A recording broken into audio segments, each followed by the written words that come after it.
ब्रह्मा, अध्यात्म और कर्मादि के विषय में अर्जुन के 7 प्रश्न और उनका उत्तर। अर्जुन उवाच कि तद्ब्रह्म किमध्यात्म कि पुरुषोत्तम अधिभूतम च कि प्रोक्तम धी दैव किमुच्यते। अर्जुन ने कहा है पुरुषोत्तम, वो ब्रह्मा क्या है, अध्यात्म क्या है, कर्म क्या है, अधिभूत नाम से क्या कहा गया है और अधिदैव किसको कहते हैं। ये श्लोक अर्जुन के जिज्ञासा को दर्शाता है, जहां वो जीवन और सृष्टि के गूढ़ रहस्यों को जानने के लिए प्रश्न कर रहे हैं। यहाँ पर अर्जुन ब्रह्मा, सर्वोच्च सत्य या परमात्मा, अध्यात्म, आत्मा के स्वभाव या आत्मज्ञान, कर्म या कर्तव्य, अधिभूत, भौतिक प्रकृति या स्थूल जगत और अधिदैव, दैवीय तत्व या देवताओं के शासन के बारे में जानना चाहते हैं। अर्जुन को भगवान श्री कृष्ण से इन शब्दों के अर्थ और उनके महत्व को समझने की जिज्ञासा है। ये श्लोक हमें ये भी बताता है कि आध्यात्मिक ज्ञान और जीवन के गहरे प्रश्नों का उत्तर पाने के लिए प्रश्न करना महत्वपूर्ण है।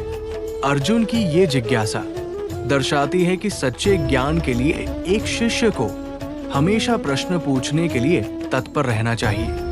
अधियज्ञ कथ कोत्र दहस्मिन् मधुसूदन प्रयाण काले च कथ ज्ञेयोसि नियतात्मभिः। हे मधुसूदन, यहाँ अधियज्ञ कौन है और वो इस शरीर में कैसे है तथा युक्त चित्त वाले पुरुषों द्वारा अंत समय में आप किस प्रकार जानने में आते हैं।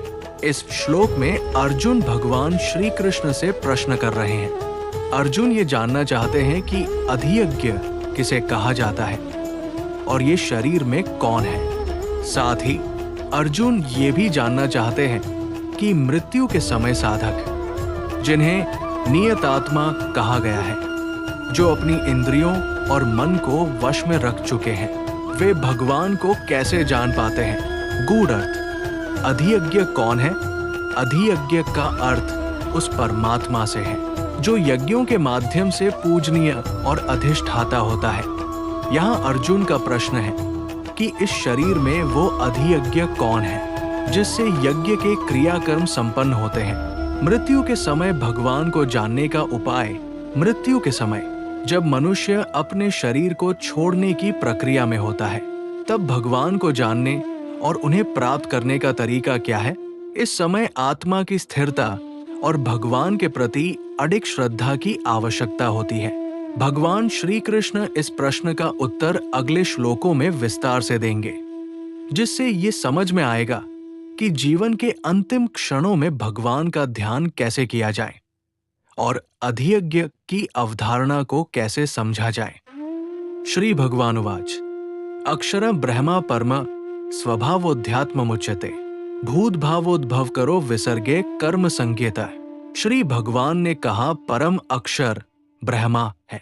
अपना स्वरूप अर्थात जीवात्मा अध्यात्म नाम से कहा जाता है तथा भूतों के भाव को उत्पन्न करने वाला जो त्याग है वो कर्म नाम से कहा गया है। भगवान श्री कृष्ण कहते हैं अक्षरम ब्रह्मा परम अक्षर का अर्थ है जिसका कभी क्षय न हो, अर्थात जो नष्ट नहीं होता। यहाँ भगवान कहते हैं कि परम सत्य, परम ब्रह्मा वो अविनाशी है। इसे अक्षर या परम तत्व कहा गया है जो शाश्वत और अपरिवर्तनीय है। ये वो ब्रह्मा है जो संपूर्ण सृष्टि के मूल में है और जो किसी भी परिस्थिति में नष्ट नहीं होता। स्वभावोध्यात्म मुच्यते, यहाँ स्वभाव का अर्थ आत्मा का स्वाभाविक गुण है और अध्यात्म का अर्थ है आत्मा का ज्ञान या आत्मा का वास्तविक स्वरूप। भगवान कहते हैं कि आत्मा का स्वभाव अध्यात्म कहा जाता है। ये आत्मा का स्वाभाविक रूप है जो शरीर और मन से अलग शुद्ध चेतना है। भूत भावोद्भव करो विसर्गे कर्म संज्ञितः। भूत भावोद्भव करो का अर्थ है जीवों के उत्पन्न होने का कारण और विसर्ग का अर्थ है निर्माण या सृजन। कर्म संज्ञितः का अर्थ है जिसे कर्म कहा गया है। यहाँ भगवान कहते हैं कि जो कर्म भूतों जीवों के उत्पन्न होने का कारण बनता है उसे विसर्ग कहा जाता है। ये कर्म ही जीवों की सृष्टि और उनके जीवन चक्र का कारण होता है। सारांश: इस श्लोक में भगवान श्री कृष्ण ने ब्रह्मा, परमात्मा, अध्यात्म, आत्मा और कर्म, जीवन की क्रियाएं की महत्ता को समझाया है। उन्होंने कहा कि ब्रह्मा अविनाशी है, आत्मा का स्वभाव ही उसका अध्यात्म है और जीवों की उत्पत्ति और उनका जीवन चक्र कर्मों के माध्यम से होता है। ये श्लोक आत्मज्ञान, सृष्टि और कर्म के सिद्धांत को स्पष्ट करता है। अधिभूतम क्षरो भाव पुरुषश्चाधि दैवतम अधियज्ञो मेवात्र देहे देहभृतावर। उत्पत्ति विनाश धर्म वाले सब पदार्थ अधिभूत हैं। हिरण्यमय पुरुष, जिसको शास्त्रों में सूत्रात्मा, हिरण्यगर्भ, प्रजापति, ब्रह्मा इत्यादि नामों से कहा गया है, अधिदैव है। और हे देहधारियों में श्रेष्ठ अर्जुन, इस शरीर में मैं वासुदेव ही अंतर्यामी रूप से अधियज्ञ हूं। अधिभूतम क्षरो भाव, यहां अधिभूत का अर्थ है भौतिक संसार या प्रकृति और क्षरो भाव का अर्थ है नाशवान प्रकृति। यानी अधिभूत वो सब कुछ है जो बदलने वाला और विनाशशील है। पुरुषश्चाधि दैवतम, पुरुष का अर्थ है जीव या आत्मा और अधिदैव देवताओं का अधिपति। यहाँ भगवान ये बता रहे हैं कि आत्मा का अधिदैव रूप वो स्वयं है, यानी भगवान ही देवताओं के भी स्वामी हैं। अधियज्ञो मेवात्र, अधियज्ञ का अर्थ है यज्ञ का अधिपति। भगवान कहते हैं कि यज्ञों के भी मैं ही अधिपति हूं और मैं ही उन यज्ञों को स्वीकार करता हूं। देहे देहभृतवर, यहां भगवान अर्जुन को संबोधित करते हुए कहते हैं कि हे अर्जुन, देहभृतवर, देहधारियों में श्रेष्ठ, मैं इस शरीर में ही अधियज्ञ हूं। इसका अर्थ है कि भगवान प्रत्येक जीव के शरीर में स्थित है और वो यज्ञ को स्वीकार करने वाले हैं। श्लोक का सार: भगवान श्री कृष्ण अर्जुन को ये बता रहे हैं कि प्रकृति अधिभूत, देवता अधिदैव और यज्ञ अधियज्ञ के रूप में वही विद्यमान है। यानी भगवान सभी भौतिक और आध्यात्मिक गतिविधियों के केंद्र हैं। वे न केवल इस संसार की नाशवान वस्तुओं के पीछे की शक्ति है, बल्कि सभी आत्माओं और यज्ञों के भी अधिपति हैं। इस प्रकार वे समस्त सृष्टि के मूल और सबसे महत्वपूर्ण तत्व है। अंत काले च मामेव स्मरण मुक्त्वा कलेवर, ये प्रयाति स मद्भाव याति नास्त्यत्र संशय। जो पुरुष अंतकाल में भी मुझको ही स्मरण करता हुआ शरीर को त्याग कर जाता है, वो मेरे साक्षात स्वरूप को प्राप्त होता है। इसमें कुछ भी संशय नहीं है। इस श्लोक में भगवान श्री कृष्ण अर्जुन से कहते हैं कि जो व्यक्ति अपने शरीर को त्यागते समय अर्थात मृत्यु के समय मुझे ही स्मरण करता है, वो मेरे परम पद को प्राप्त होता है। इस बात में कोई संदेह नहीं है। इसका तात्पर्य ये है कि मृत्यु के समय जिस व्यक्ति का मन भगवान के ध्यान में लगा हुआ होता है, उसे मोक्ष की प्राप्ति होती है और वो भगवान के स्वरूप को प्राप्त करता है। श्री कृष्ण यहाँ ये स्पष्ट कर रहे हैं कि भक्ति, श्रद्धा और भगवान का स्मरण ही मोक्ष का मार्ग है। मनुष्य को जीवन के अंतिम क्षणों तक अपने चित्त को भगवान में लगाना चाहिए, ताकि वो मृत्यु के बाद भी उसी दिव्य अवस्था को प्राप्त कर सके। इस प्रकार ये श्लोक भक्तों को प्रेरित करता है कि वे अपने जीवन में सदैव भगवान का स्मरण करें, जिससे अंत समय में भी उनका मन भगवान में ही लगा रहे और वे उनके दिव्य स्वरूप को प्राप्त कर सके। ये वापी स्मरण भाव त्यजत्यन्ते कलेवर तमेवैति कौन्ते सदा तद्भाव भाविता।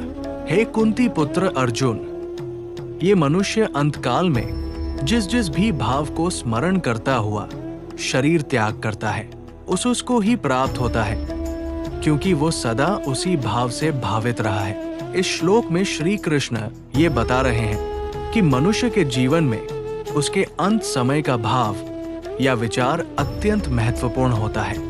जिस भी भावना या विचार में व्यक्ति जीवन भर लीन रहता है, उसी विचार का प्रभाव उसके अंतिम क्षणों में भी रहता है और इसी के आधार पर वो व्यक्ति अगले जन्म में उसी भाव को प्राप्त करता है। उदाहरण के लिए, यदि कोई व्यक्ति अपने जीवन भर भगवान का स्मरण करता रहता है तो अंत समय में भी उसका मन भगवान में ही लगा रहेगा और वो भगवान को प्राप्त करेगा। वहीं यदि कोई व्यक्ति भौतिक इच्छाओं में लिप्त रहता है तो अंत समय में भी उसका मन उन्हीं इच्छाओं में रहेगा और वो उन्हीं भौतिक वस्तुओं की ओर आकर्षित होगा। श्री कृष्ण का ये उपदेश हमें ये समझाने का प्रयास करता है कि हमें अपने जीवन का उद्देश्य और अपने विचारों को इस प्रकार से ढालना चाहिए कि अंत समय में हमारा मन भगवान में ही लगा रहे।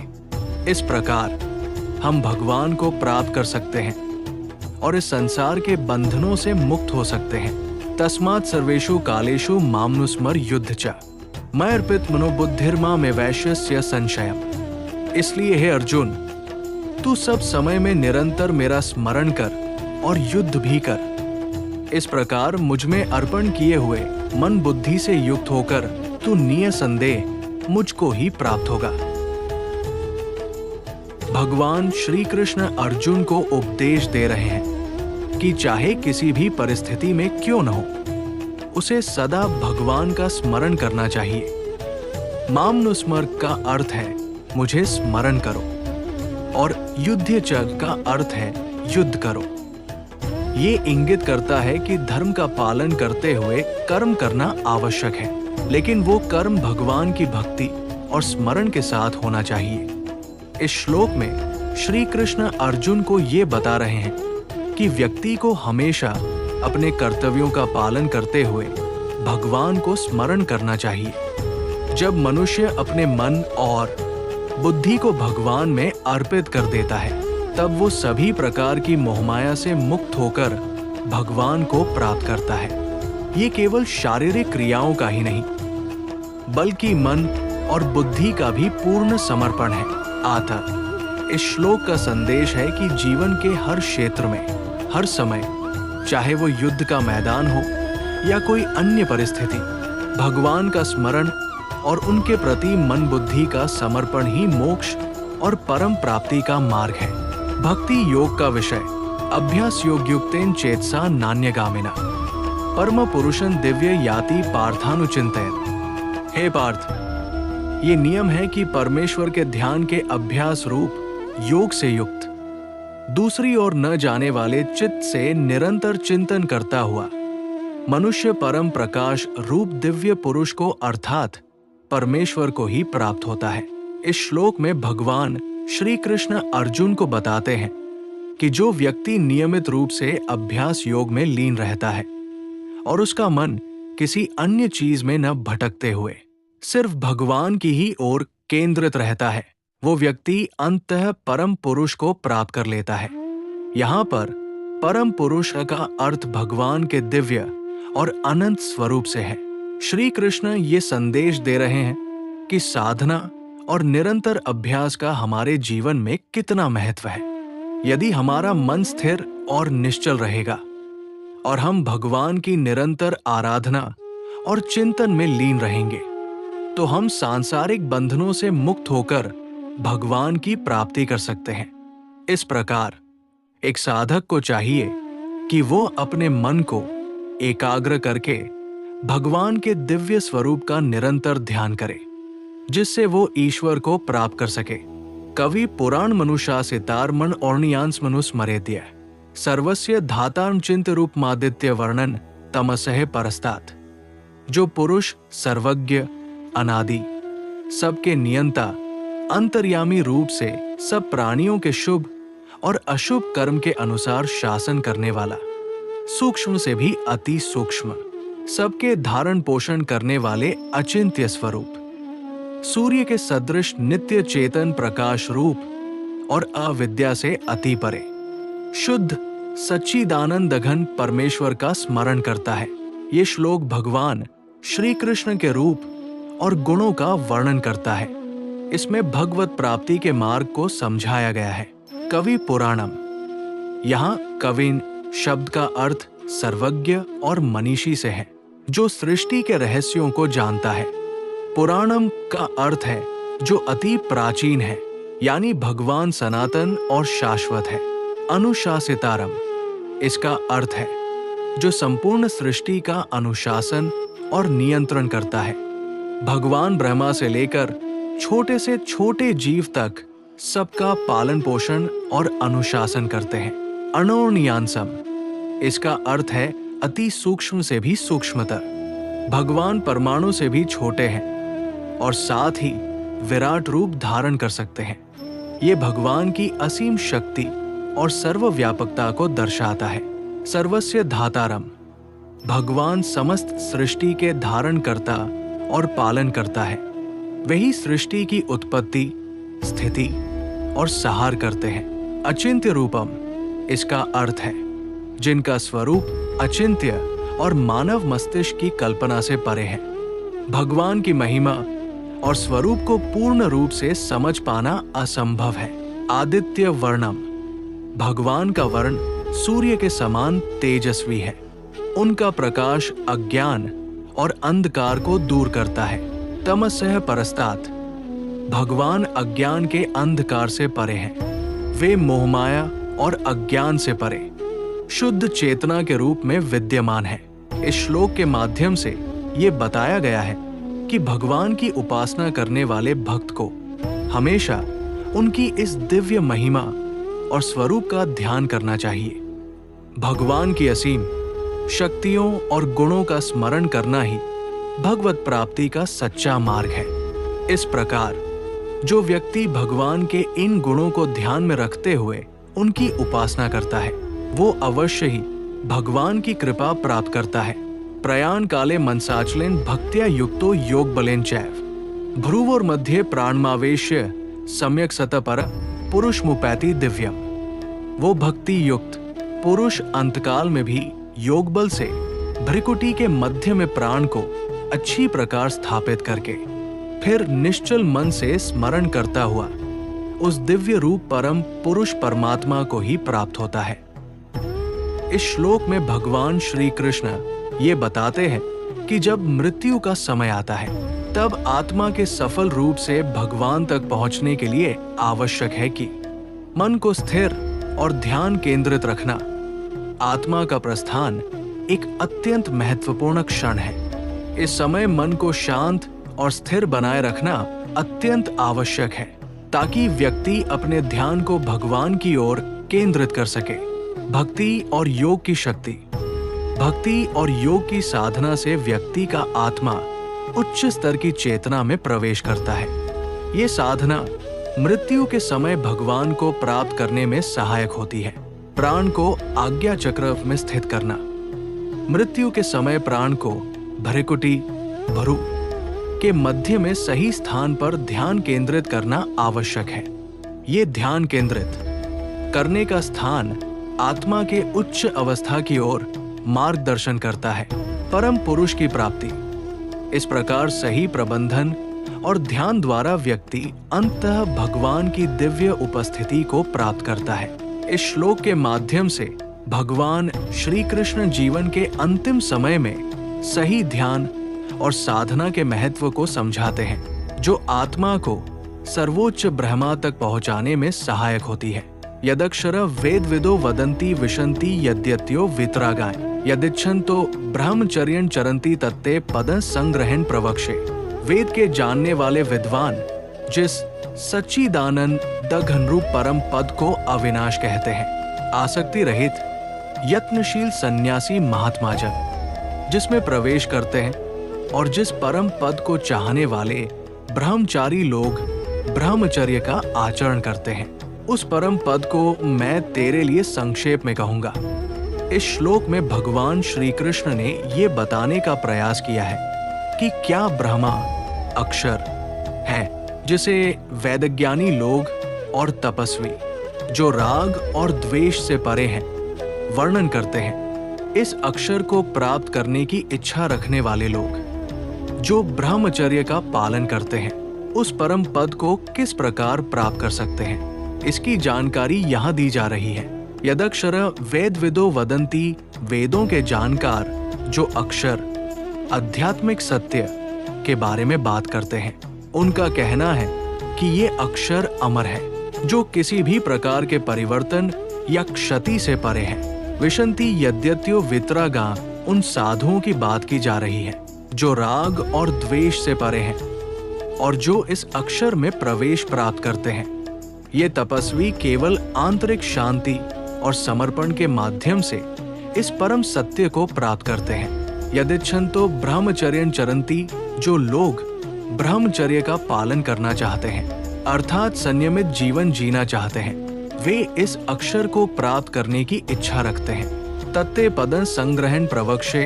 अब मैं भगवान श्री कृष्ण संक्षेप में इस परम पद की जानकारी तुम्हें देने जा रहा हूं। इस श्लोक का मुख्य संदेश ये है कि अक्षर ब्रह्म परम सत्य को जानने और पाने के लिए तपस्वियों और ब्रह्मचर्य का पालन करने वाले साधकों को मार्गदर्शन मिलता है।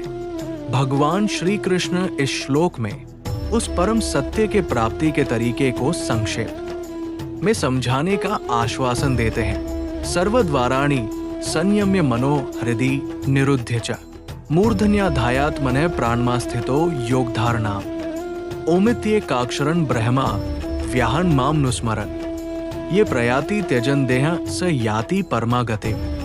सब इंद्रियों के द्वारों को रोककर तथा मन को हरित देश में स्थिर करके फिर उस जीते हुए मन द्वारा प्राण को मस्तक में स्थापित करके परमात्म संबंधी योग धारणा में स्थित होकर जो पुरुष ओम इस एक अक्षर रूप ब्रह्मा को उच्चारण करता हुआ और उसके अर्थ स्वरूप मुझ निर्गुण ब्रह्मा का चिंतन करता हुआ शरीर को त्याग कर जाता है, वो पुरुष परम गति को प्राप्त होता है। इस श्लोक में योगी की ध्यान साधना की प्रक्रिया का वर्णन किया गया है। सर्वद्वाराणि संयम्य, यहाँ सर्वद्वाराणि से तात्पर्य है शरीर के सभी इंद्रियों से। योगी को चाहिए कि वह अपनी सभी इंद्रियों आंखें, कान, नाक, त्वचा और जीभ को संयमित करे, यानी इनकी प्रवृत्तियों को नियंत्रित करे। मनोहृदय निरुध्य, चाहे मनोहृदय निरुध्य का अर्थ है मन को हृदय में स्थिर करना और उसे अन्य बाहरी विचारों और इंद्रियों की इच्छाओं से रोकना।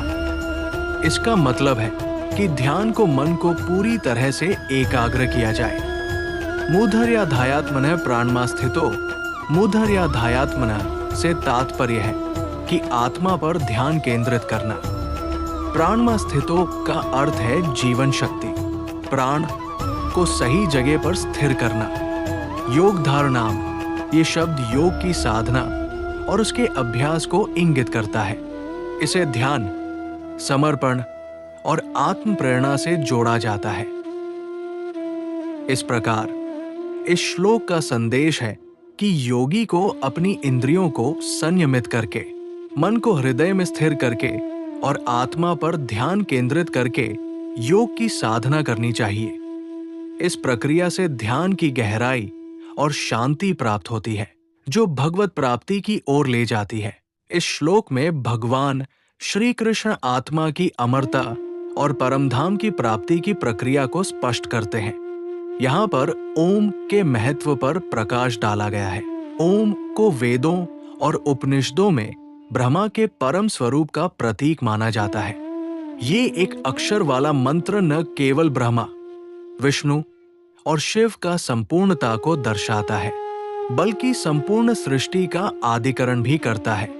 जब कोई भक्त ओम का जप करता है और आत्मा के वास्तविक स्वरूप को स्मरण करता है, तो वो ईश्वर के साथ एकत्व को अनुभव करता है। इस श्लोक के अनुसार जो व्यक्ति ओम का ध्यान करके इसे अपनी अंतिम घड़ी में भी स्मरण करता है, वो शरीर को त्यागने के बाद परमात्मा के परम धाम को प्राप्त करता है। इसका तात्पर्य है कि मृत्यु के समय यदि हम भगवान के नाम और स्वरूप का ध्यान कर लें, तो हमें जन्म मरण के चक्र से मुक्ति मिल जाती है और परम स्थान की प्राप्ति होती है। ये श्लोक हमें सिखाता है कि मृत्यु के समय भगवान के नाम का स्मरण और ध्यान अत्यंत महत्वपूर्ण है। ये न केवल हमारे जीवन के अंतिम क्षणों को पवित्र बनाता है, बल्कि हमें अनंत शांति और मोक्ष की प्राप्ति की दिशा में मार्गदर्शन भी करता है। अनन्य चेताय सत्य योमा स्मृति नित्यश तस्याः सुलभः पार्थ नित्य युक्तस्य योगिनीय। हे अर्जुन, जो पुरुष मुझ में अनन्य चित्त होकर सदा ही निरंतर मुझ पुरुषोत्तम को स्मरण करता है, उस नित्य निरंतर मुझ में युक्त हुए योगी के लिए मैं सुलभ हूं, अर्थात उसे सहज ही प्राप्त हो जाता हूं। इस श्लोक में भगवान श्री कृष्ण अर्जुन से कह रहे हैं कि जो व्यक्ति पूरी निष्ठा और समर्पण के साथ निरंतर मेरे ध्यान में लगा रहता है, वो मेरे लिए बहुत सुलभ है। यहाँ अनन्य चेता का तात्पर्य है कि जो भक्त पूरी तरह से मेरे प्रति समर्पित और निरंतर मेरे ध्यान में रहता है, सत्य यानी निरंतर मेरा स्मरण करता है। भगवान कृष्ण ये भी बताते हैं कि ऐसा व्यक्ति जो नित्य युक्तस्य यानी हर समय योगी होता है, उसके लिए मैं बहुत सुलभ और सुलभ हूं। यहाँ पर योगिना का मतलब है वो व्यक्ति जो योग के मार्ग पर चलता है और समर्पण और ध्यान के माध्यम से भगवान के साथ एकात्मता स्थापित करता है। इस प्रकार भगवान कृष्ण इस श्लोक में ये स्पष्ट करते हैं कि पूर्ण समर्पण और निरंतर ध्यान से भगवान की प्राप्ति सहज और सुलभ हो जाती है। मामुपेत्य पुनर्जन दुःखाल्यम शाश्वता नाप्नुवन्ति महात्मान संसिद्धि परमागताय। परम सिद्धि को प्राप्त महात्मा जन मुझको प्राप्त होकर दुखों के घर एवं क्षण भंगुर पुनर्जन्म को नहीं प्राप्त होते। इस श्लोक में भगवान श्री कृष्ण ने बताया है कि जो व्यक्ति उनके पास पहुंचता है, अर्थात जो भगवत स्वरूप को प्राप्त कर लेता है, वो पुनर्जन्म के चक्र से मुक्त हो जाता है। पुनर्जन्म का जीवन दुखों और अस्थायिता से भरा हुआ होता है, जबकि भगवान के पास पहुंचने के बाद इस जीवन के दुखों और अनिश्चितताओं का अंत हो जाता है। श्लोक के प्रमुख बिंदु पुनर्जन्म की कठिनाइयां। यहाँ दु खाल्यम शाश्वतम शब्द से पुनर्जन्म के दुखमय और अस्थायी स्वभाव को दर्शाया गया है। संसार का जीवन दुखों और अस्थायिता से भरा हुआ होता है और पुनर्जन्म के माध्यम से ये चक्र निरंतर चलता रहता है। महात्माओं की स्थिति।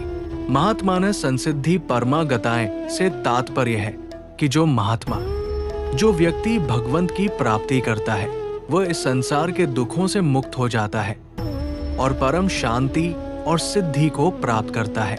इस श्लोक के माध्यम से श्री कृष्ण ने यह स्पष्ट किया है कि भगवत स्वरूप की प्राप्ति के बाद व्यक्ति को जन्म और मृत्यु के चक्र से मुक्ति मिलती है और वह शाश्वत शांति और सिद्धि को प्राप्त करता है। इस प्रकार भगवान की प्राप्ति ही सच्ची मुक्ति का मार्ग है। आब्रह्म अभूव नाल्लो का है पुनरावर्तिन अर्जुन मामुपेत्य तो कौन्ते पुनर्जन न विद्यते।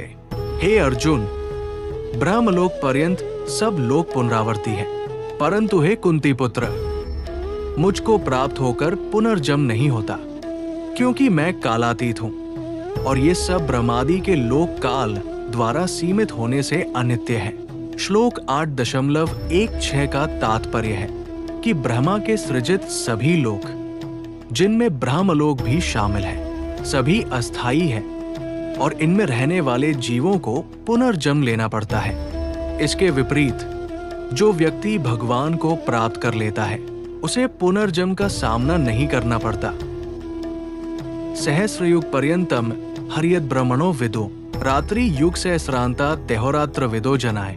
ब्रह्मा का जो एक दिन है उसको 1000 चतुर्युगी तक की अवधि वाला और रात्रि को भी 1000 चतुर्युगी तक की अवधि वाला जो पुरुष तत्व से जानते हैं, वे योगीजन काल के तत्व को जानने वाले हैं। एक युग की अवधि के हजारों वर्षों की रात का ज्ञान केवल वे लोग जानते हैं जो समय के तात्विक ज्ञान में निष्णात होते हैं।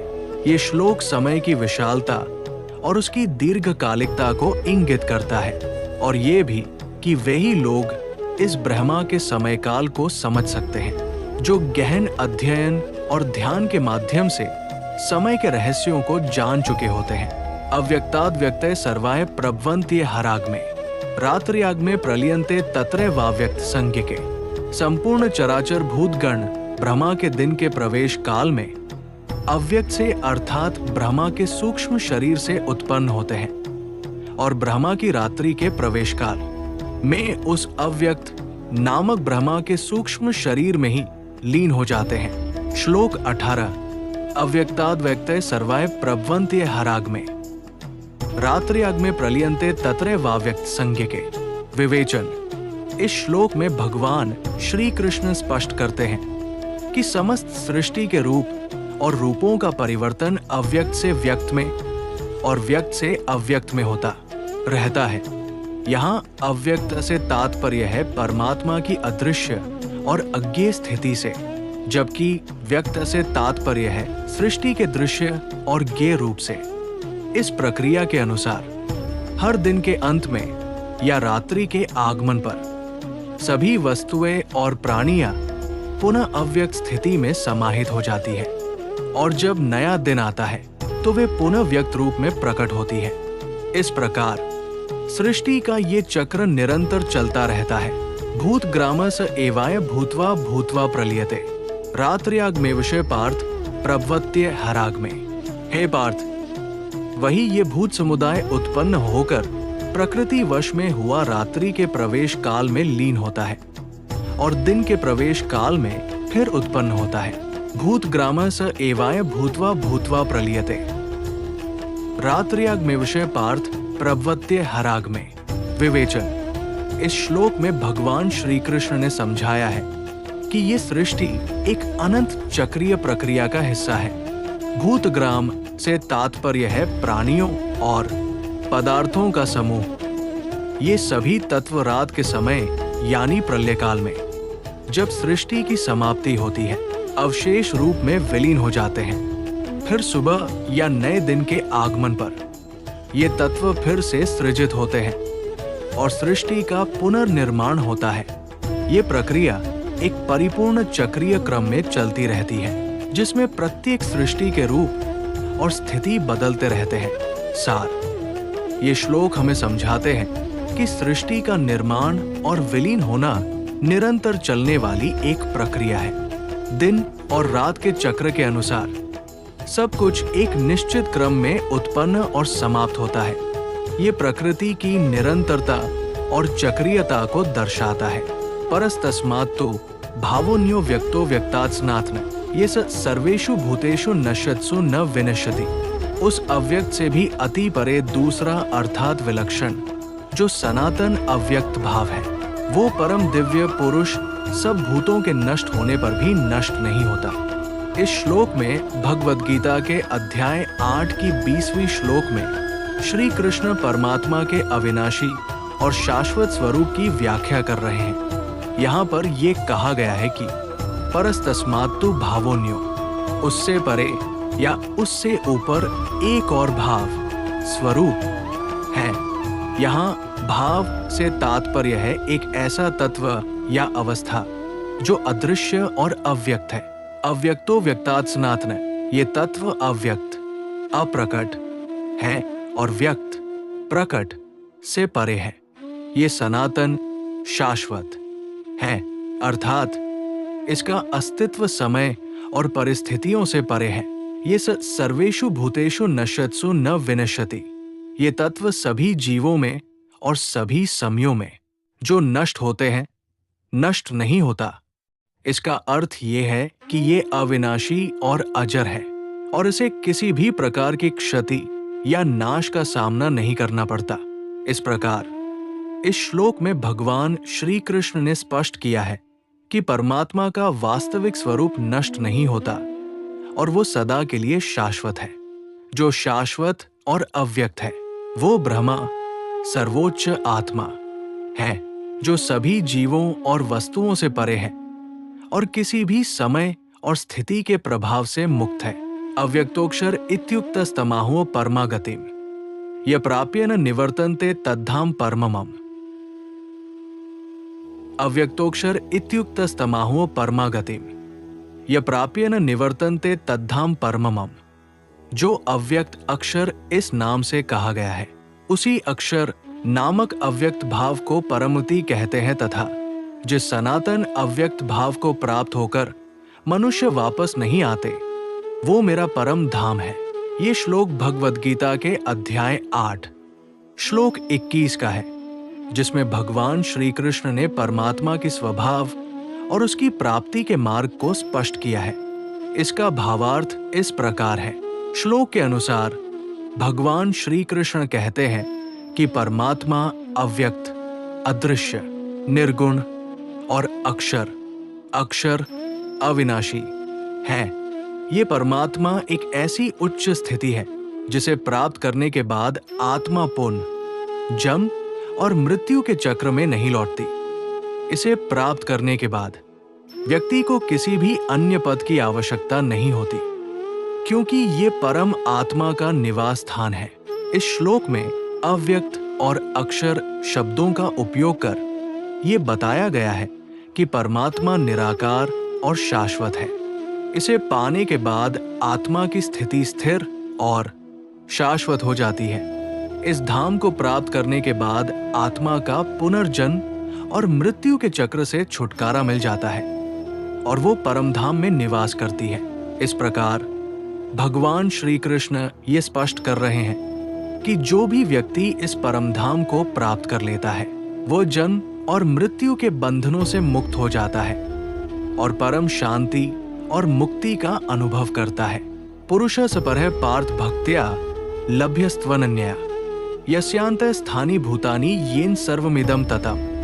हे पार्थ, जिस परमात्मा के अंतर्गत सर्वभूत है और जिस सच्चिदानंद घन परमात्मा से ये समस्त जगत परिपूर्ण है, गीता अध्याय 9 श्लोक 4 में देखना चाहिए।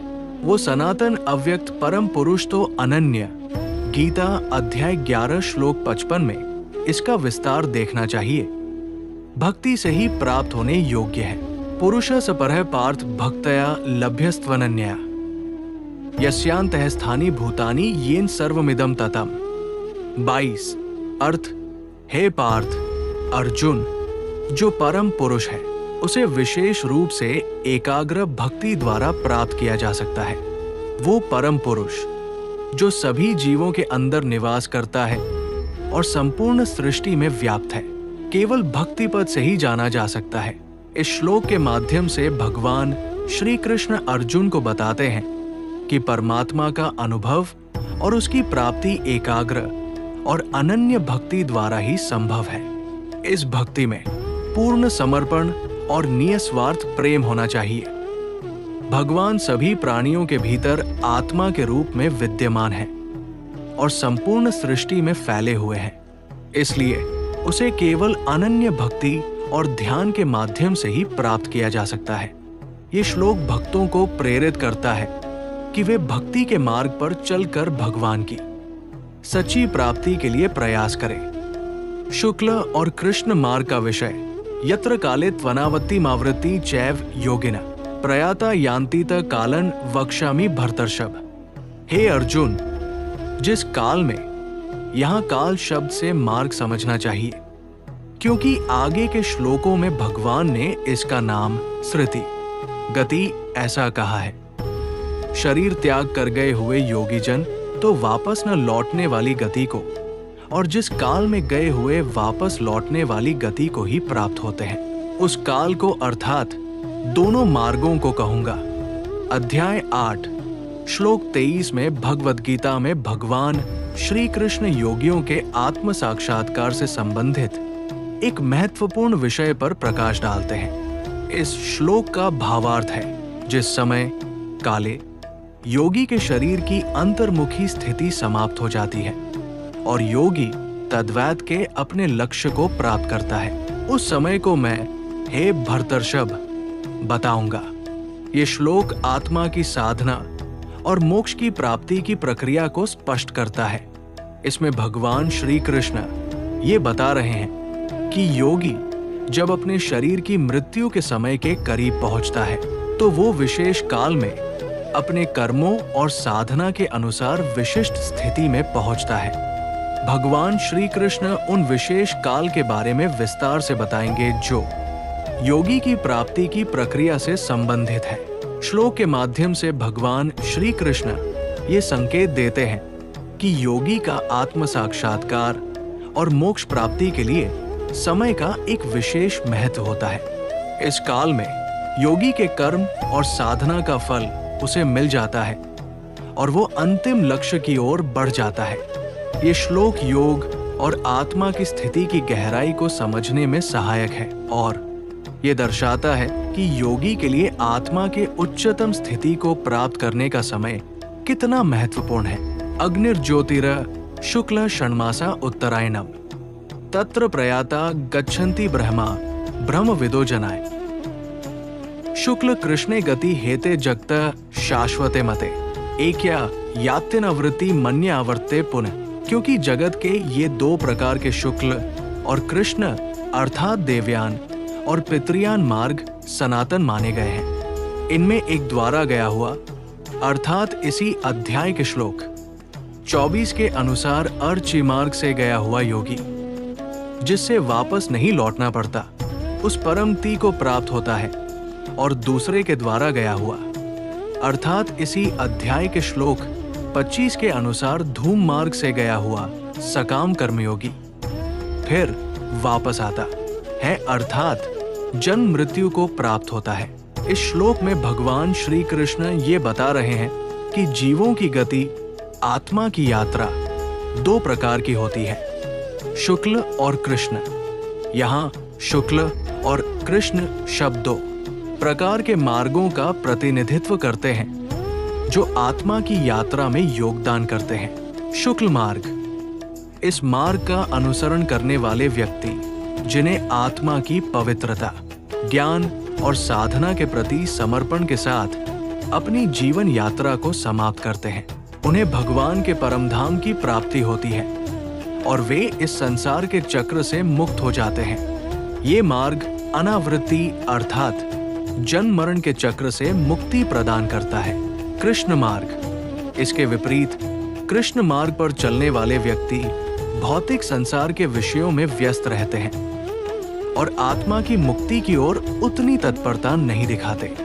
इस मार्ग का अनुसरण करने वाले व्यक्ति पुनः जन्म लेते हैं और संसार के चक्र में फिर से लौटते हैं। भगवान श्री कृष्ण यहाँ बताते हैं कि शुक्ल मार्ग के अनुसरण से आत्मा को अनंत शांति और मुक्ति प्राप्त होती है, जबकि कृष्ण मार्ग के अनुसरण से आत्मा पुनः जन्म और मृत्यु के चक्र में फंसी रहती है। ये श्लोक साधकों को ये समझाने के लिए है कि ध्यान और साधना के माध्यम से शुक्ल मार्ग पर चलना चाहिए ताकि वे जीवन के अंतिम लक्ष्य को प्राप्त कर सके। नैते स्मृति पार्थ जान योगी मुह्यति कश्चन तस्मात् सर्वेषु कालेषु योगयुक्तो भवार्जुन। हे पार्थ, इस प्रकार इन दोनों मार्गों को तत्व से जानकर कोई भी योगी मोहित नहीं होता। इस कारण हे अर्जुन, तू सब काल में संबुद्धि रूप से योग से युक्त हो अर्थात निरंतर मेरी प्राप्ति के लिए साधन करने वाला हो। हे पार्थ, जो योगी इस ज्ञान को जानता है वो कभी भी भ्रमित नहीं होता। इसलिए सभी समयों में योग में स्थित रहकर ही तू इस संसार के बंधनों से मुक्त हो सकता है। इस श्लोक का मुख्य संदेश ये है कि एक व्यक्ति जो योग और ज्ञान के माध्यम से सच्चाई को जानता है वो कभी भी भ्रमित नहीं होता और उसके मन में कभी भी अनिश्चितता नहीं आती। ये श्लोक हमें ये निर्देशित करता है कि हमें निरंतर योग और साधना के अभ्यास में लगे रहना चाहिए ताकि हम जीवन के किसी भी क्षण में स्थिर और आत्मनियंत्रित रह सके। योग और ध्यान से ही हम जीवन के सभी कठिनाइयों और उलझनों से मुक्त हो सकते हैं। इस प्रकार इस श्लोक का उद्देश्य हमें योग की महत्वता और उसके नियमित अभ्यास की प्रेरणा देना है ताकि हम जीवन के सभी कालखंडों में एक स्थिर और संतुलित मन स्थिति प्राप्त कर सकें। वेदेषु यज्ञेषु तपःसु चैव दानेषु यत्पुण्यफल प्रदिष्टम अत्य तत्सर्वमिदं विदित्वा योगी परं स्थानमुपैति चाद्यम। योगी पुरुष इस रहस्य को तत्व से जानकर वेदों के पढ़ने में तथा यज्ञ, तप और दानादि के करने में जो पुण्य फल कहा है उन सबको निसंदेह उल्लंघन कर जाता है और सनातन परम पद को प्राप्त होता है। ओम तत्सदिति श्रीमद्भगवद्गीतासूपनिषत्सु ब्रह्म विद्याया योगशास्त्रे श्री कृष्ण अर्जुन संवादे अक्षर ब्रह्म योगो नामाष्टमोध्याय। इस श्लोक में भगवान श्री कृष्ण ये स्पष्ट कर रहे हैं कि वेदों, यज्ञों, तपस्यों और दानों में जो पुण्य फल प्राप्त होता है उन सभी को जानने और समझने के बाद एक योगी एक उच्चतम स्थिति को प्राप्त करता है। वह योगी जो इन सभी धार्मिक क्रियाओं और पुण्य कर्मों के वास्तविक स्वरूप को जान लेता है, उसे ये ज्ञात हो जाता है कि ये सभी कर्म केवल भौतिक और तात्कालिक लाभ देते हैं। वास्तविक परमात्मा की प्राप्ति और आध्यात्मिक उन्नति इन सभी से परे है। इस प्रकार योगी उस सर्वोच्च स्थान को प्राप्त करता है जो अनादि और शाश्वत है। ये स्थिति अतीत, वर्तमान और भविष्य सभी समयों से परे होती है और इसे प्राप्त करने के लिए गहन साधना और योग की आवश्यकता होती है। संक्षेप में ये श्लोक ये दर्शाता है कि उच्चतम आध्यात्मिक स्थिति की प्राप्ति के लिए केवल कर्म कांडों का पालन पर्याप्त नहीं है, बल्कि उनके वास्तविक अर्थ को समझना और आत्मा के साथ एकता की ओर बढ़ना आवश्यक है।